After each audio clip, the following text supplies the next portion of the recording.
Guys, magandang hapon, magandang araw. So, nandito kami sa La Paz. Yan. So, yung aming mayor ay nagbigay sila ng fertilizer sa bawat farmers. Guys, thanks God kasi kasama ko. Mayroon ako nakuha ang 2 sako para sa next na pagtatanim namin ng palay. At hindi na ako mahirapan para makabili. So yan guys, buong barangay ay buong farmers ng La Paz po ay mga katanggap ng fertilizer. Ito po mga babae ay yearly po na ginagawa ng aming mayor na si JB Bernos. Thank you Jimmy, thank you Mayor, at yung aming congressman si Jing Bernos. So guys, so hindi ko nakalimutan ang artist. Solid Nord.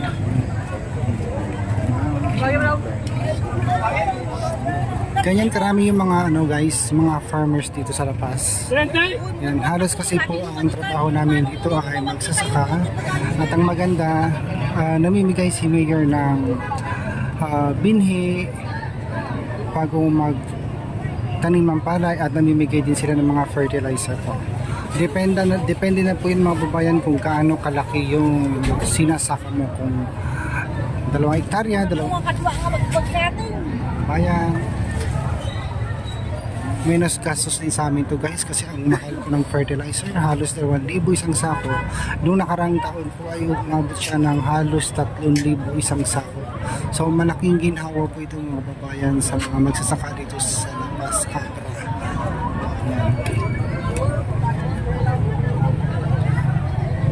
Yan, courtesy po ng aming mayor po ito. Yearly po yan itong ginagawa mga babayan, hindi lang sa ngayon. Yan. Naman nakukupo ka dito tao na sita ka na pinang na ita. Apa yan? Oh.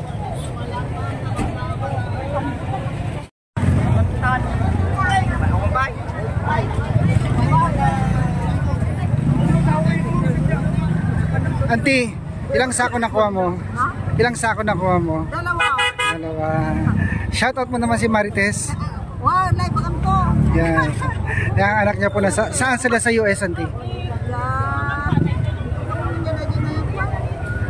Ang una pa yung video, baka nung kayo mo hospital ba? Ayan. Si Marites.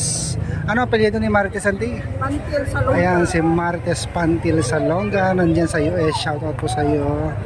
Ito si Auntie. Nangunguha rin siya ng fertilizer para sa kanilang sakahan. Ayan mga babayan. Daming tao mga babayan. Lahat yan nakatanggap ng fertilizer. Ayan, sir.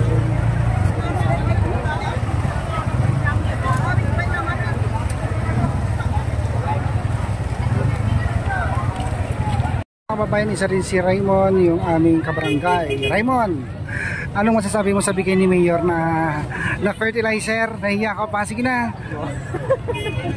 Kaya kababayan, naiya si Raymond. May natanggap din siyang 1 sako kasi halos 1 hektarya yung kanyang tinatanimang palayan guys. Yan po mga babayan. So lahat kami nakatanggap, lahat na magsasaka. Basta magsasaka, lahat yan pwedeng makatanggap ng fertilizer, at yung iba po ay nakatanggap din ng binhing palay para sa second cropping. Yan. Thank you ulit ulit guys sa panonood sa aming mga vlog, lalo na sa PVlog channel. Yan. Shout out na rin po sa ating mga subscribers, sa mga viewers.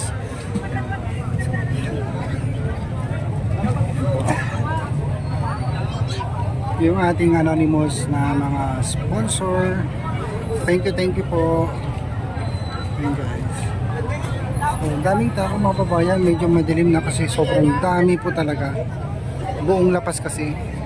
Ang pagkakalam ko ay 14 barangays, so lahat yon nakatanggap ng mga abono, fertilizer at mga binhing palay pa mga babayan.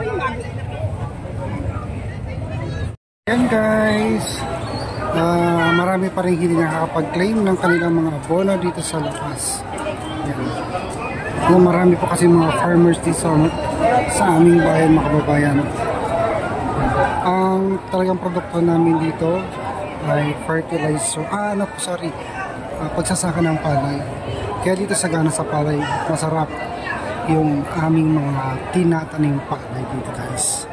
Yan, mga kababayan, thank you po ulit sa aming mayor, sa aming congressman, sa walang sawang pagtulong sa aming mga magsasaka. At ito, guys, nakakuha na rin ako, pero inaantay ko na lang yung kasama ko.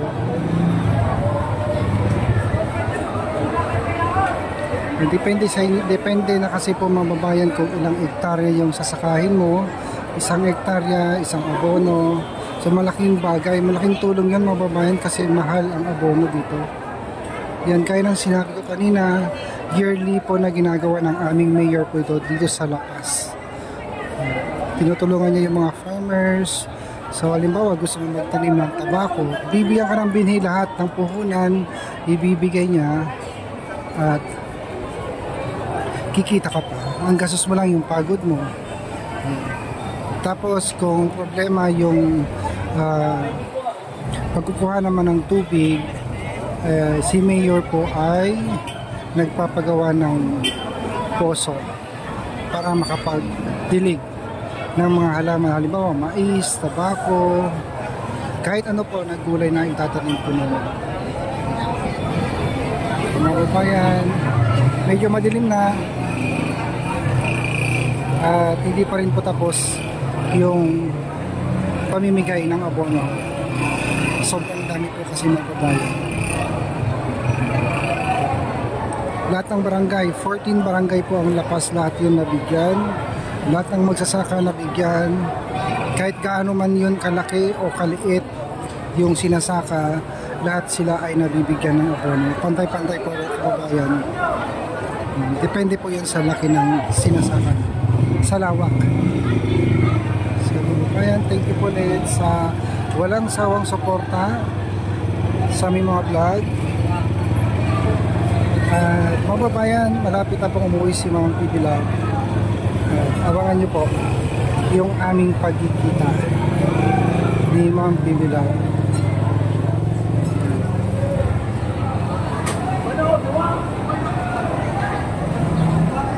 Auntie, manusa ako sa'yo. Manusa ako sa'yo, Auntie.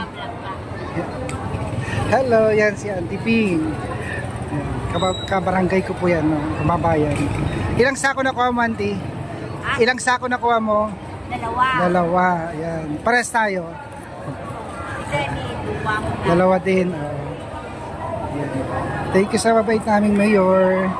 Sana next year pa ulit. Sa bagay, mga babayan, yearly talaga ito.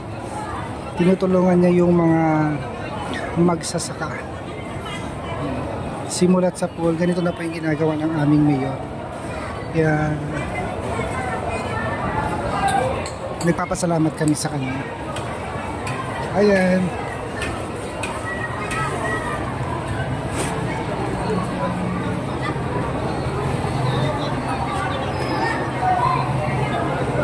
Kawawa lang yung mga walang sasakyan. Kasi mabigat isang sako. 50 kilos, guys, ang isang sako. So kailangan pag pumunta ka dito, merong handalang sasakyan para maiuwi mo yung ibibigay sa'yo ng gobyerno ng abono. Thank you po ulit. Shout out na rin po Kopars, Kuya Wansyo, kumusta saya? Long time no chat. So guys, abangan nyo po si Ma'am Bibi Labs pagbabalik niya dito sa Pilipinas. Susundin namin siya sa Saturday at magkikita na po kami nila Ma'am Bibi Labs. So thank you po ulit, mga babayan, hanggang dito na lang. Thank you sa lahat ng sumusuporta, sa walang sawang pag-support. Maraming salamat po. And God bless you all, mga babayan. Advance Merry Christmas po sa lahat. Mag-iingat kayo palagi. Bye-bye.